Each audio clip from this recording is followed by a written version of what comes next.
Warga Jalan Faisal 5 di Kecamatan Rapocini, Kota Makassar, dihebohkan oleh aksi penyekapan seorang bapak terhadap istri dan 3 orang anaknya di dalam kamar di rumahnya selama beberapa jam. Upaya negosiasi untuk pembebasan para korban yang melibatkan unit Catanras Polrestabes Kota Makassar dan UPT DPPA berlangsung alot. Upaya pembebasan sempat diwarnai dengan ketegangan serta kericuhan karena pelaku penyekapan membekali diri dengan senjata tajam berupa tombak. Pelaku sempat melarang petugas masuk hingga upaya negosiasi berlangsung selama beberapa jam melibatkan pihak keluarga serta petugas RT/RW setempat. Para korban akhirnya berhasil diselamatkan dan dibawa ke rumah aman di UPT DPPA Kota Makassar untuk diamankan dan diberi pendampingan. Sementara itu pelaku penyekapan dibawa ke kantor polisi bersama dengan barang bukti senjata tajam. Ada luka, yang kedua sekap. Akhirnya kita turun tangan, kita lakukan pendekatan persuasif, kita libatkan RT, RW, koordinasi dengan pihak kepolisian. Ya kita akan proses, kita akan koordinasi dengan kepolisian sesuai dengan undang-undang yang berlaku. Aksi penyekapan diketahui berdasarkan istri korban yang memberikan laporan lewat telepon seluler, mengaku disekap di dalam kamar oleh suaminya. Ia juga mengaku mendapat perlakuan tindak kekerasan dalam rumah tangga hingga luka pada bagian bibir serta pelipis mata. Saat ini pelaku telah diamankan di Polrestabes Kota Makassar guna mengetahui motif jelas penyebab pelaku tega menyekap anak dan menganiaya istrinya. Dari Kota Makassar, Sulawesi Selatan, Muhammad Nurbone melaporkan. Pemirsa, 4 ruko dan sebuah mobil di Kabupaten Simelu, Aceh hangus terbakar. Selain menghanguskan bangunan, 2 penghuni rumah menjadi korban kebakaran.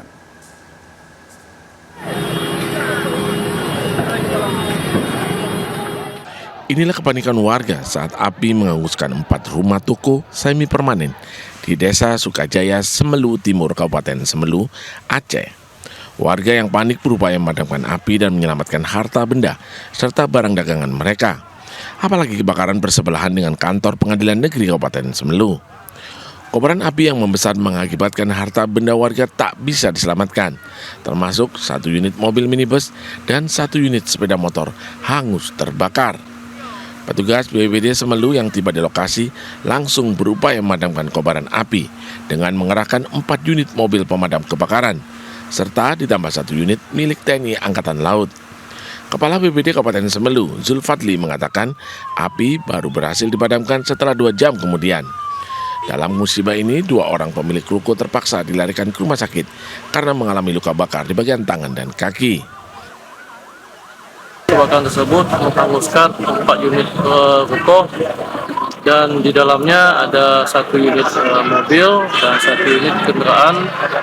Sedangkan dampak dari kebakaran itu ada korban, ya ada 2 orang yang terkena dampak dari kebakaran, luka bakar. Sementara untuk penyebab kebakaran masih menunggu penyelidikan dari pihak kepolisian dari Polres Semelu. Akibat dari kebakaran, pemilik 4 ruko kehilangan tempat tinggalnya dan mengalami kerugian ratusan juta rupiah. Dari Kabupaten Semelu, Aceh, Afsa melaporkan. Mengalami gagal ginjal, seorang pria obesitas dievakuasi petugas pemadam kebakaran saat akan melakukan cuci darah di Tambora, Jakarta Barat. Berat badan pasien yang mencapai 150 kg dan sempitnya akses jalan menjadi kendala evakuasi.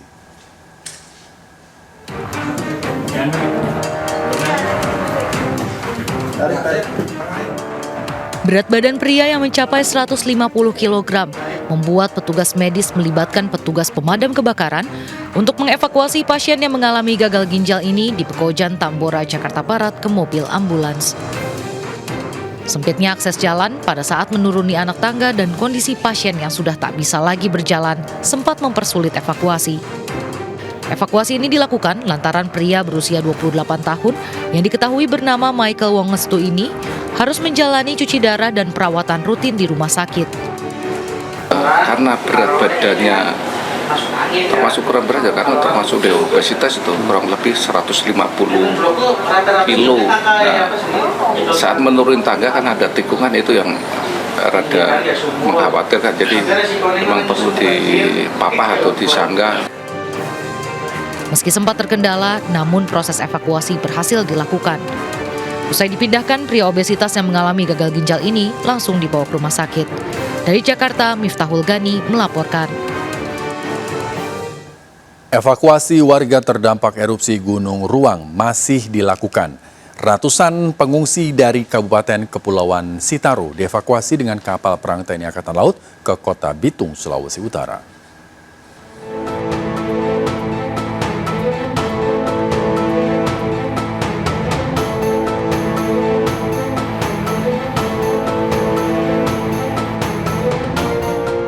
Ratusan warga terdampak erupsi Gunung Ruang di Kabupaten Sitaro, Sulawesi Utara dievakuasi dengan kapal perang KRI Kakap 811 milik TNI Angkatan Laut. 327 orang dievakuasi ke dermaga Satrol Kota Bitung, pangkalan utama TNI Angkatan Laut Lantamal 8. Evakuasi ini merupakan gelombang ketiga yang dilakukan TNI Angkatan Laut. Di antara para pengungsi, terdapat 2 orang sakit parah, stroke dan pendarahan. Dari 327 orang tersebut, ada yang sakit parah 2 orang, salah satunya yaitu stroke dan ada yang pendarahan. Kita sudah siapkan tim kesehatan dari tim kesehatan Bitung maupun dari TNI Angkatan Laut. Para warga terdampak dijemput keluarga untuk mengungsi ke tempat mereka. Warga mengungsi lantaran rumah mereka rusak terkena erupsi Gunung Ruang. Kenapa mengungsi? Tinggal gimana? Orang pulang tinggal menumpang bawa orang ke rumah kasihan. Baru lari di sana. Ya, di kampung sebelah Adam. 2 hari 2 malam orang di kebun. Di pondok-pondok orang. Kenapa emang ibu pe rumah? Ya? Ibu pe rumah sampai bagaimana DP kerusakan? Rusak karena waktu itu dia kan hujan-hujan, sunya bisa hujan batu. Hujan batu. Jadi bocor-bocor semua. Sementara itu bantuan berupa family kit dan hygiene kit dari BNPB telah tiba di posko utama erupsi Gunung Ruang, Tagulandang. Bantuan diserahkan langsung oleh Deputi Bidang Rehabilitasi dan Rekonstruksi BNPB, Jarwansyah, kepada Bupati Kabupaten Sitaro, Joy Oro. Namun bantuan sebanyak 29 ton berupa alat tidur, seng dan paku seng masih dalam perjalanan terkendala sarana transportasi. Sebenarnya kita sudah hadir bersama di sini sejak awal kejadian di hari Kamis, namun karena memang faktor transportasi sehingga logistik peralatan kita hari ini semua sudah dalam perjalanan menuju Tagulandang. Data BPBD menyebutkan terdapat 2045 pengungsi erupsi Gunung Ruang yang tersebar di 30-an lokasi pengungsian. Dari Bitung dan Manado, Sulawesi Utara, Francine Darungo, Jeffrey Langi, iNews melaporkan. Pemirsa, puluhan balon udara liar yang terbang di atas wilayah udara Bandara Internasional Yogyakarta makin meresahkan. Sejumlah balon udara liar jatuh ke landasan pacu dan membahayakan penerbangan.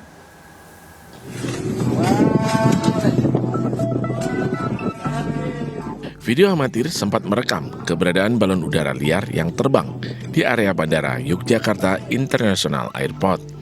Petugas bahkan sampai mendapatkan 24 balon yang terbang liar di jalur udara. 8 diantaranya berada di Yogyakarta dan Purworejo. Mengantisipasi banyaknya balon udara liar yang diterbangkan warga, sejumlah bandara bersama petugas melakukan koordinasi dan sosialisasi agar tidak membahayakan penerbangan. Kita sudah berkoordinasi dengan teman-teman dari kepolisian, dari Korem, Koramil, Kodim untuk melakukan sosialisasi kepada masyarakat sekitar agar tidak menerbangkan balon ke udara secara bebas. Mengingat ketentuan tentang balon ini sudah ada peraturan pemerintah PM 40 tahun 2018. Dalam peraturan pemerintah dan undang-undang penerbangan, sanksi bagi siapa yang membahayakan penerbangan bisa dikenakan denda 1 miliar atau 3 tahun penjara. Dari Kabupaten Kulon Progo, Yogyakarta, Budi Utomo melaporkan. Pemirsa, seorang oknum polisi pengemudi mobil SUV menunjukkan senjata dan segera kabur di pintu keluar gerbang tol Binjai, Sumatera Utara. Oknum polisi kabur diduga usai menolak bertanggung jawab setelah menabrak mobil seorang warga. Ini pelanggar nggak bertanggung jawab ya? Lari? Ya, lari. Seorang pengendara mobil minibus terlibat ketegangan dengan seorang wanita yang berada di mobil SUV di pintu keluar tol Binjai, Sumatera Utara. Mobil SUV segera kabur usai menabrak bagian depan minibus. Kejadian bermula saat mobil minibus kehabisan saldo uang elektronik saat akan keluar jalan tol. Namun mobil SUV yang berada di belakangnya tak sabar lalu mengklakson mobil korban. Mobil yang diduga dikendarai oleh oknum polisi tersebut menabrak minibus, diduga akibat tak sabar menunggu.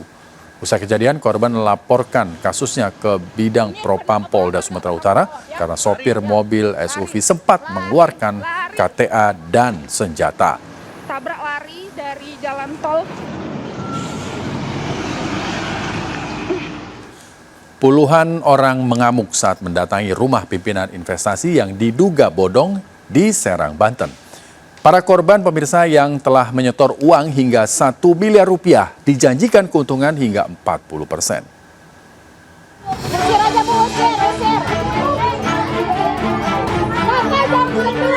Puluhan orang mendatangi rumah pimpinan investasi yang diduga bodong di perumahan Taman Mutiara Indah, Trondol, Kota Serang, Banten.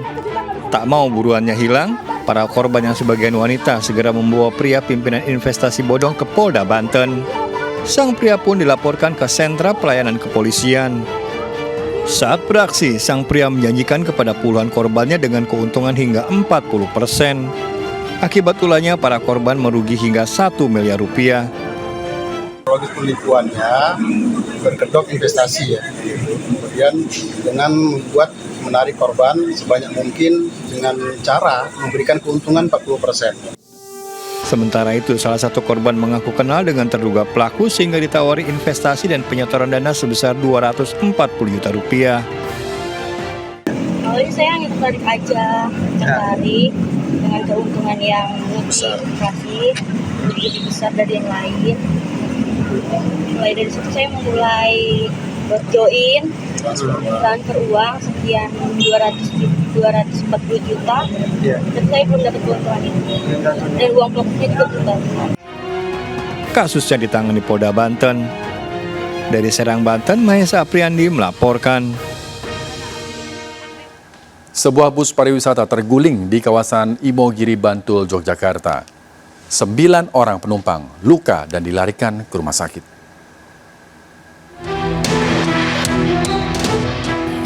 Sebuah bus yang membawa 35 wisatawan terguling di Jalan Raya Imogiri Panggang, Bantul, Yogyakarta. Bus dalam perjalanan pulang ke Bantul usai berwisata di Pantai Baron, Gunung Kidul, Yogyakarta. Setibanya di lokasi dengan jalan tikungan menurun dan padat kendaraan, bus mengalami gangguan pada persneling hingga hilang kendali. Pengemudi bus banting setir mengakibatkan bus terguling. Persneling kecil tapi tidak bisa masuk. Kan sama seperti jadi seperti nol lagi. Jadi remnya sudah tidak bisa kuat nahan. Langsung banting kanan.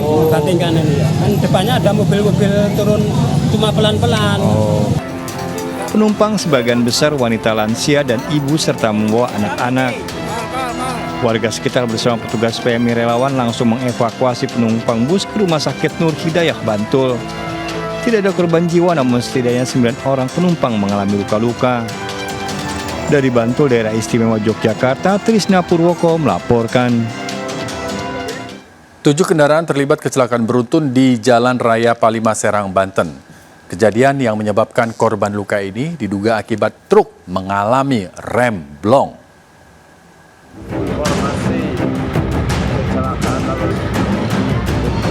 Sebuah truk bermuatan tanah menabrak mobil yang ada di depannya.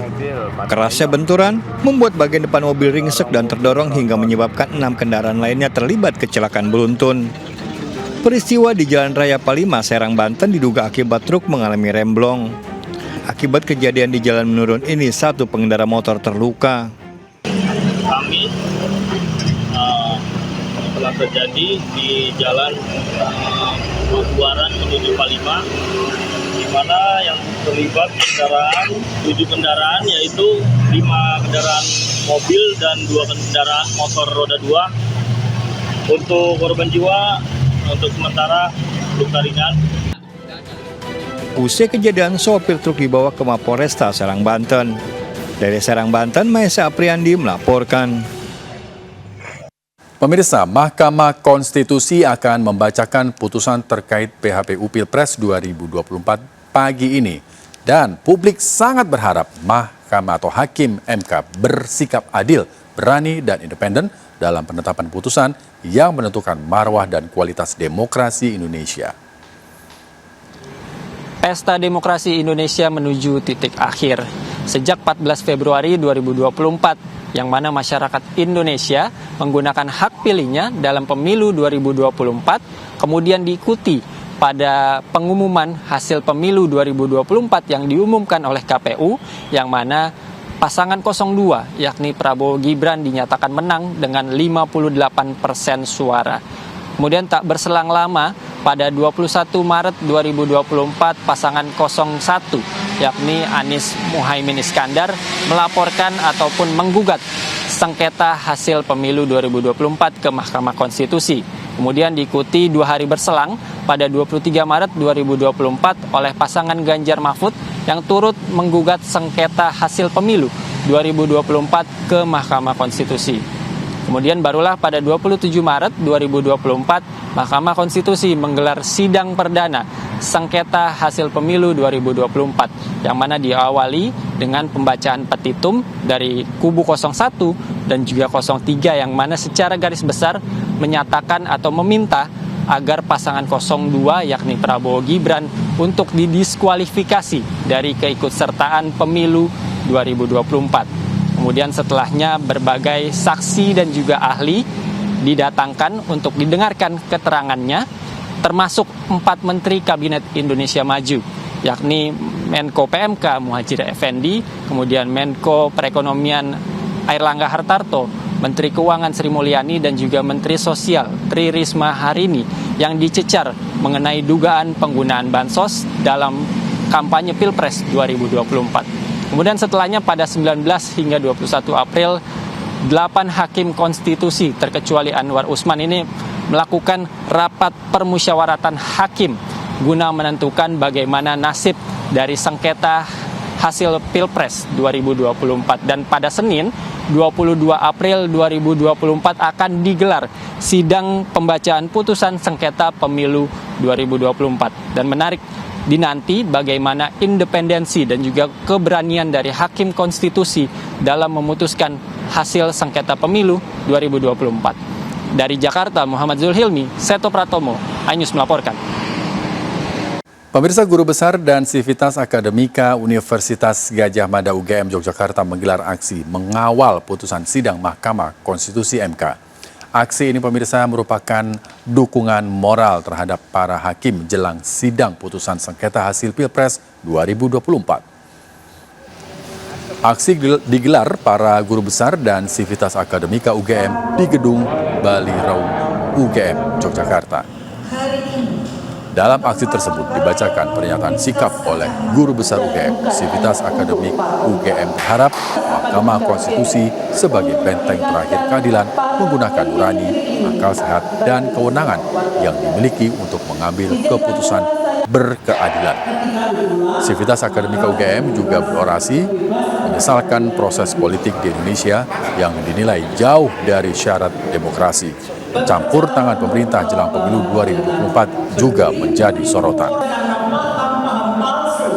Mahkamah Konstitusi sebagai benteng terakhir keadilan agar menggunakan nurani, akal sehat, dan kewenangan yang dimilikinya untuk mengambil keputusan berkeadilan demi menjaga demokrasi dan amanah konstitusi untuk kesejahteraan generasi sekarang dan yang akan datang. Sementara itu, pemirsa, Tim Pembela Demokrasi Indonesia atau TPDI melaporkan Anwar Usman ke Majelis Kehormatan MK.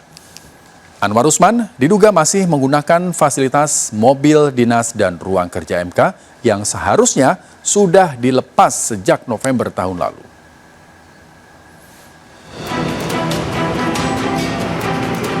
Tim Pembela Demokrasi Indonesia atau TPDI mendatangi gedung Mahkamah Konstitusi. Kedatangan TPDI untuk melaporkan mantan Ketua MK Anwar Usman ke Majelis Kehormatan MK. Anwar Usman yang telah dicopot dari jabatannya sejak November 2023 lalu masih menikmati sejumlah fasilitas yang diperuntukkan bagi Ketua MK. Pertaruhkan hanya karena ada nepotisme.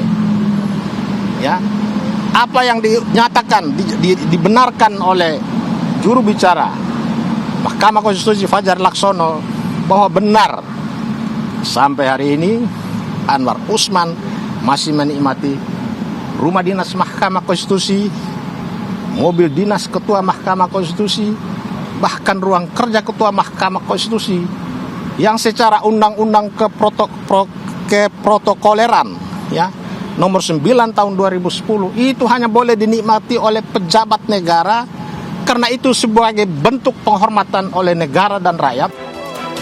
Sementara itu, juru bicara MK Fajar Laksono membenarkan bahwa Anwar Usman sampai saat ini masih menggunakan fasilitas Ketua MK kecuali rumah dinas. Setelah sidang PHPU akan dilakukan penataan fasilitas bagi Ketua MK dan hakim anggota.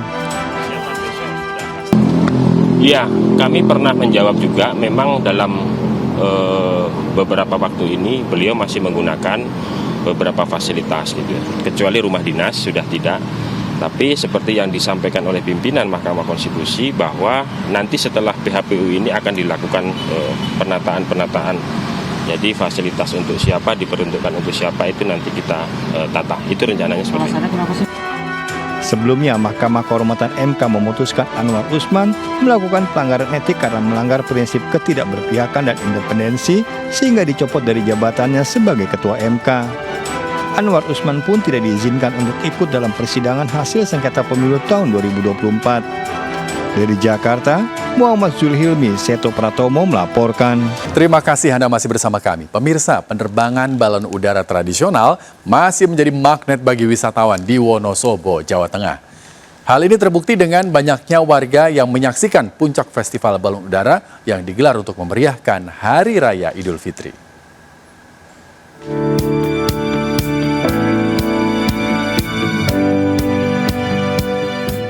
Inilah lautan manusia memadati alun-alun Wonosobo, Jawa Tengah, menyaksikan Festival Balon Udara Wonosobo sebagai puncak rangkaian Festival Balon Udara di 14 titik sejak Lebaran hari kedua lalu. 53 balon udara berbagai ukuran dan motif diterbangkan dan ditambatkan dengan ketinggian maksimal 300 meter, mampu menarik perhatian pengunjung dari berbagai daerah dan luar negeri. Ada 14 titik di 6 kecamatan Festival Balon Udara di Wonosobo. Angka juga mumpung Idul Fitri tahun ini ada, jadi sengaja ke Wonosobo buat nonton Festival Balon Udara. Ini kan acaranya pagi Mbak, berangkat dari Banyumas jam berapa Mbak? Jam 5 subuh udah OTW ke sini sih biar nggak macet juga kan, soalnya macetnya kayak luar biasa gitu. Kesannya gimana? Tanya Seneng sih, banyak motifnya, terus juga bisa foto-foto di situ. Keren Wonosobo. Pelaksanaan penerbangan balon udara diawasi langsung oleh Airnav Indonesia dan mencatat tren penerbangan balon udara liar di Indonesia mengalami penurunan. Otoritas Bandar Udara dengan Kementerian Perhubungan dengan Polda, masyarakat teredukasi sehingga tidak lepas. Sudah terjadi penurunan yang cukup signifikan. Mudah-mudahan diharapkan makin lama makin zero ya. Pemkab Wonosobo mengadakan acara ini sebagai upaya menekan angka penerbangan balon liar yang dilarang karena mengganggu keselamatan lalu lintas penerbangan dan menghimbau penghobi balon udara untuk masuk ke komunitas balon udara. Dari Wonosobo, Jawa Tengah, Didi Donohartono melaporkan. Pemirsa, jika Anda sedang berkunjung ke Tasikmalaya, Jawa Barat, ada sebuah restoran yang menyediakan ragam masakan khas Sunda yang nikmat dengan nuansa mewah dan indah. Terlebih lagi pemirsa, bila bersantap malam dengan keluarga dan pasangan, suasana di malam hari akan terlihat makin estetik. Dan berikut liputannya untuk Anda.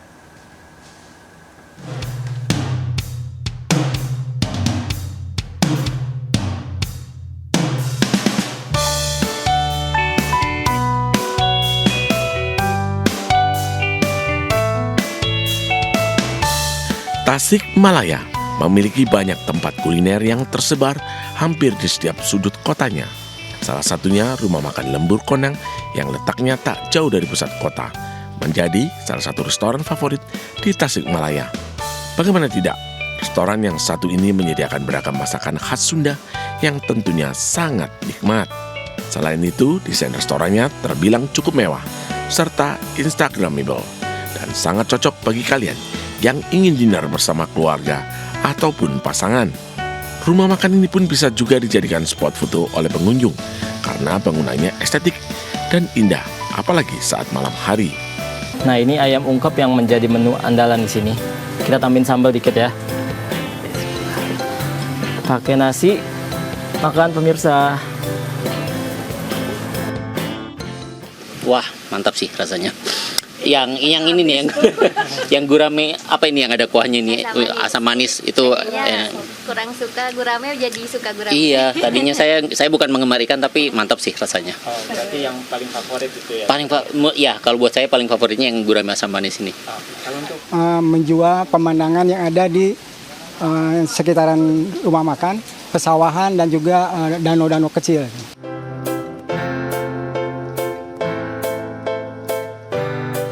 Ya pemirsa, memang nikmat sekali setelah makan kita minum air kelapa muda murni ini. Nah, memang rumah makan Lembur Konang ini cocok untuk Anda dan juga keluarga dan juga pasangan mungkin bisa yang memang masih bingung untuk kulineran malam di mana. Dari Tasikmalaya, Jawa Barat, Faisal Rinaldi, Eri Nugraha, Guntur Zulkarnadi, Satu Santo iNews melaporkan.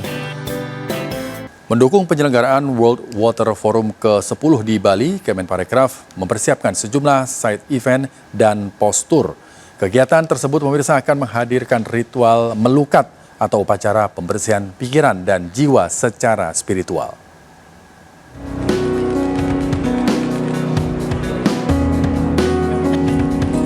Jelang perhelatan Forum Internasional Sektor Air terbesar di dunia atau World Water Forum ke-10, Kemenparekraf dan sejumlah pihak terkait menggelar rapat koordinasi persiapan di Nusa Dua, Bali.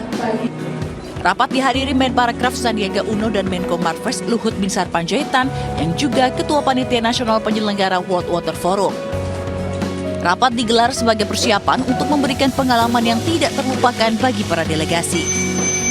Kemenparekraf juga akan memfasilitasi para delegasi untuk menyelami prosesi melukat yang secara khusus memiliki makna spiritual bagi masyarakat Bali.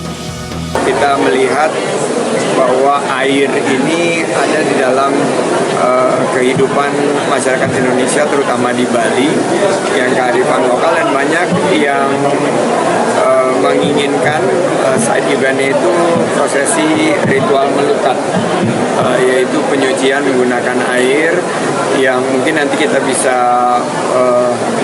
pandu dan kita bisa arahkan sebagai kegiatan postur dari event World Water Forum. Sampai hari ini semua persiapan sudah berjalan dengan bagus, karena ke depan ini air ini akan menjadi masalah serius dunia.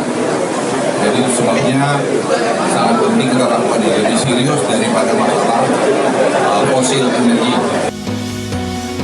Sementara itu, Menparekraf Sandiaga Salahuddin Uno juga menerima kedatangan Sadguru, guru yoga dan spiritual termasyhur, serta penulis asal India di Bandara I Gusti Ngurah Rai, Bali.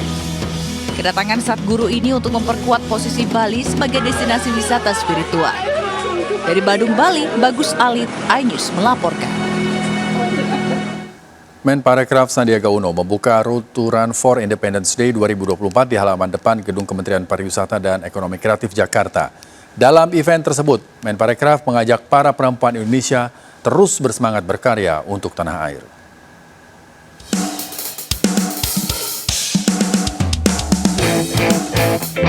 Kemenparekraf menggelar Road to Run for Independence Day atau RFID 2024 di halaman depan Gedung Kementerian Pariwisata dan Ekonomi Kreatif Jakarta.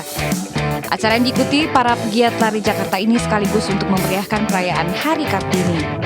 RFID 2024 diharapkan bisa menginspirasi perempuan Indonesia ikut mengembangkan pariwisata berbasis olahraga di dalam negeri.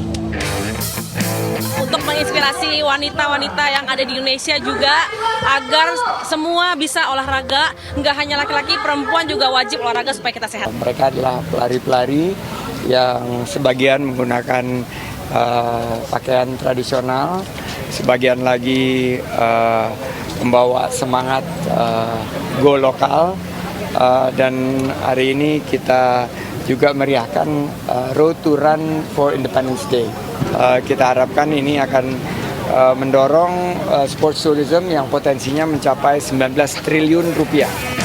Road to Run for Independence Day merupakan kegiatan pra-event yang diselenggarakan jelang perayaan kemerdekaan ke-79 Republik Indonesia.